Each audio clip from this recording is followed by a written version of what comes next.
c'est Charlie et aujourd'hui j'avais envie de revenir vers une vidéo qui va sans doute partir dans tous les sens. Au moment où vous voyez cette vidéo, je viens d'avoir mes 28 ans, moi je la tourne un peu en avance. J'avais envie de revenir finalement sur un peu mon année des 27 ans. Mon année des 27 ans, quand j'en fais le bilan, n'a pas été évidente. Moi je suis née le 31 juillet, vous voyez, mais je me souviens très bien de mon mois de juillet de l'année dernière qui a été absolument affreux.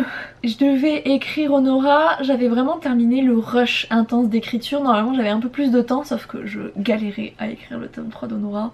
Alors qu'il y avait 70 000 mots d'écrit sur 120 000, hein. J'avais écrit plus de la moitié déjà, mais je galérais de ouf, c'était vraiment difficile. La vie personnelle s'ajoutant, mes 27 ans avaient été un peu compliqués en vrai à débuter. De manière générale, l'année 2022 pour moi a été pas ouf du tout. Et heureusement 2023 est arrivé. Mais c'est vrai que de mes 27 ans, c'est pas le club des 27, et ben en tout cas je suis contente d'avoir survécu à cette année et de ne pas rester sur ça parce qu'elle a vraiment été difficile.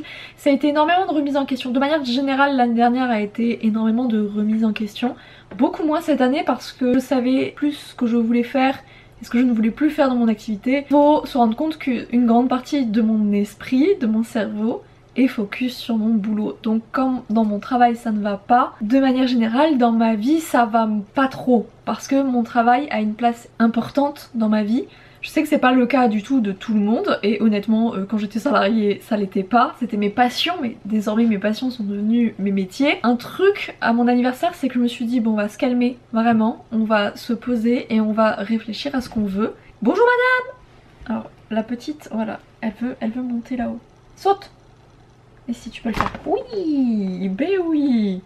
Vous voyez sa petite papote. Et hop, ça y est, elle est montée sur la bibliothèque. C'est vrai qu'à mon anniversaire, je pense que j'avais passé déjà le rush d'écriture de la plupart de mes bouquins. C'était un petit peu plus digeste et respirable. C'est là où je me suis dit bon, on va réfléchir et on va réfléchir sérieusement à tout ce qui s'est passé. Il y avait plein de choses que je devais aussi, mais mine de rien, digérer de ce que j'avais vécu de l'année d'avant. Mes 27 ans finalement, ça a été la moitié a été un peu consacrée à la remise en question, qu'est-ce que je veux, qu'est-ce que je ne veux plus dans ma vie. Fin d'année 2022, je commençais à savoir où je voulais aller, ce que je voulais faire, etc. À me préparer dans ma tête aussi parce que je pense qu'il y a un truc qu'on ne dit pas dans le milieu artistique et qu'on parle beaucoup plus dans l'entrepreneuriat, c'est le mindset, donc l'état d'esprit.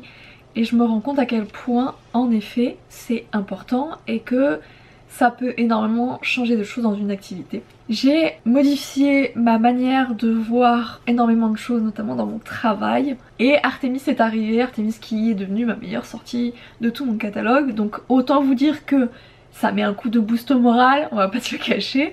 Ça aide énormément aussi, mine de rien pour l'ego, hein. Quand vous travaillez d'arrache-pied et que ça ne paye pas, vous vous remettez énormément en question.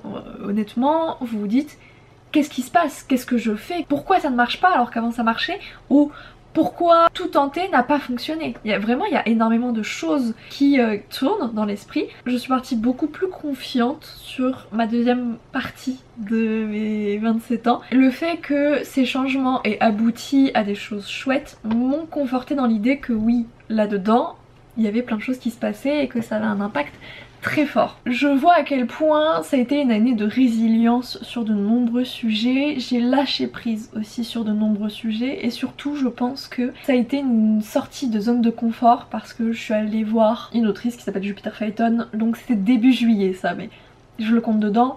J'ai fait une chasse aux livres alors je ne connaissais personne, genre je suis allée dans un événement, je ne connaissais personne. Pour moi c'est un truc fou.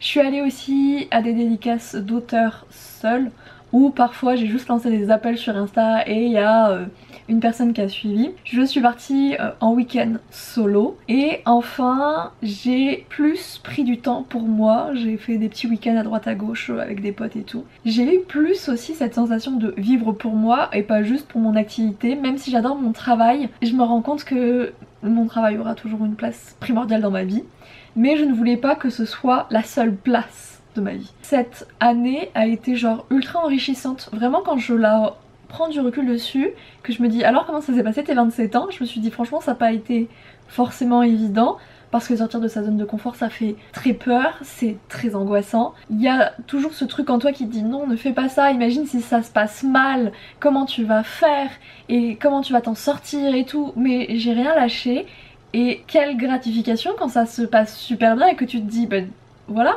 sorti de ta zone de confort et regarde à quel point ça s'est bien passé. Vraiment je suis trop fière de moi et vraiment c'est là où je me dis, tu vois, pourtant 2022 avait pas été évidente et une partie de mes 27 ans s'est passée en 2022, mais au final bah je suis quand même contente. Parce que vous savez la petite phrase comme on dit là, après la pluie vient le beau temps, bon faut un peu chasser les nuages aussi, hein. Ça c'est ce qu'on vous dit pas, c'est que des fois il faut leur foutre des coups de pied au cul.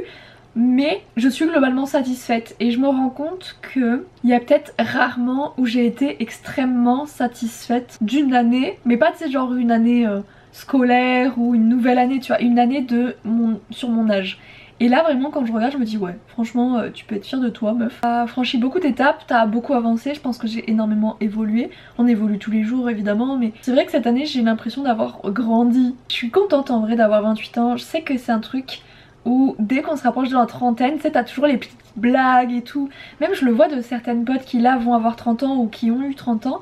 Il y a ces blagues en mode ouais je suis vieille, maintenant j'ai 30 ans. J'ai trop hâte d'avoir 30 ans. J'ai l'impression d'être la seule de mon entourage à avoir hâte d'avoir mes 30 ans, avoir hâte de rentrer dans cette nouvelle décennie là parce que quand je fais le bilan de ma vingtaine, elle a été affreuse. J'ai été globalement pauvre genre les 9/10 du temps. J'ai énormément galéré d'un point de vue amoureux et amical. Je me suis énormément cherchée, je ne savais pas qui j'étais, je ne savais pas qui je voulais devenir. J'ai essayé plusieurs boulots qui se sont tous dans le salariat révélés une catastrophe. Mon métier d'artiste-auteur, j'ai fait de burn-out quand même, genre.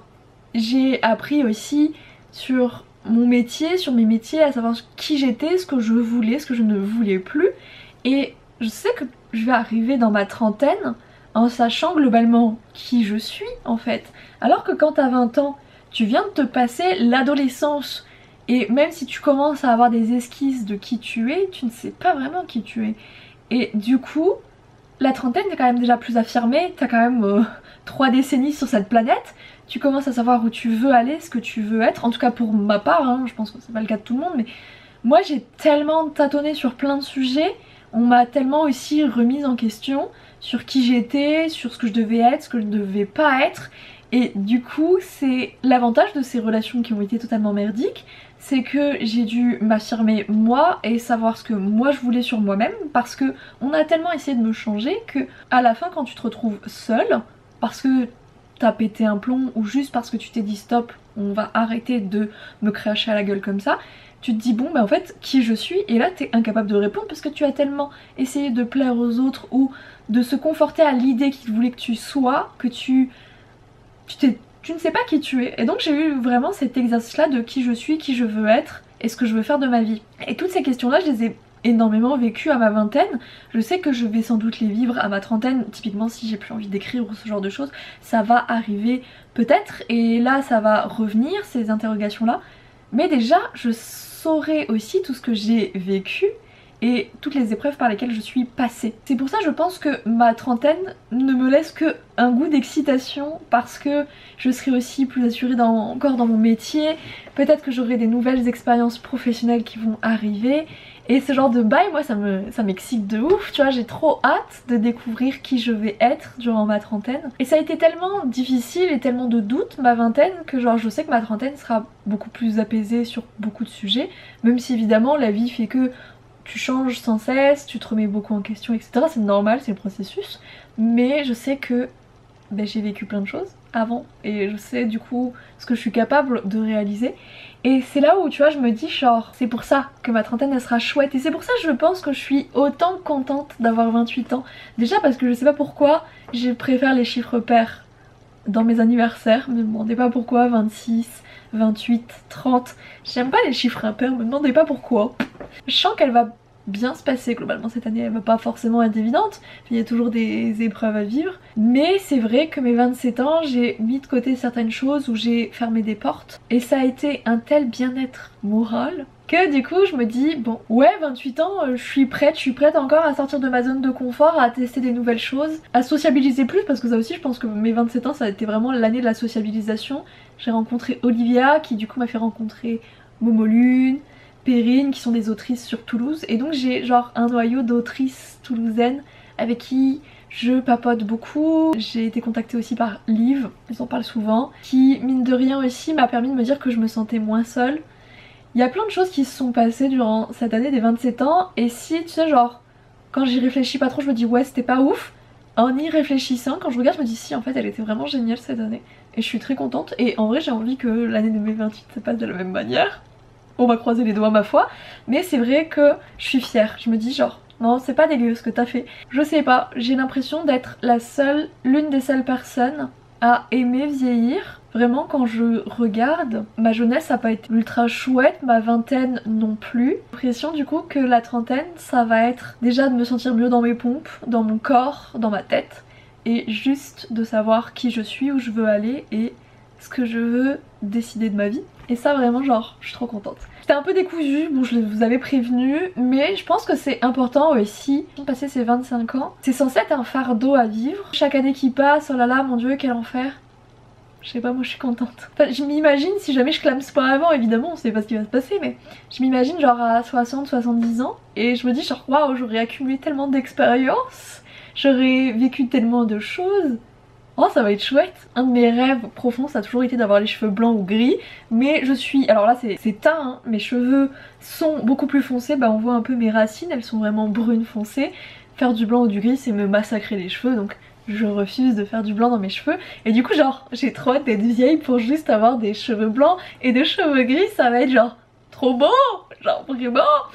Je sais pas, j'ai l'impression que même avec un corps tout ridé, tout fatigué, ce sera quand même chouette d'être vieille. J'ai jamais voulu vieillir trop vite durant mon adolescence, par contre ma vingtaine, j'ai eu cette envie de vieillir aussi parce que dans ma tête je me suis sentie toujours plus vieille que dans mon corps et du coup j'ai l'impression que ça y est mon corps rattrape mon âge un peu mental et ça c'est trop cool, enfin vraiment je kiffe. On ne parle pas assez du fait que il y a des gens qui aiment vieillir et qui aiment se voir vieillir et moi j'en fais partie.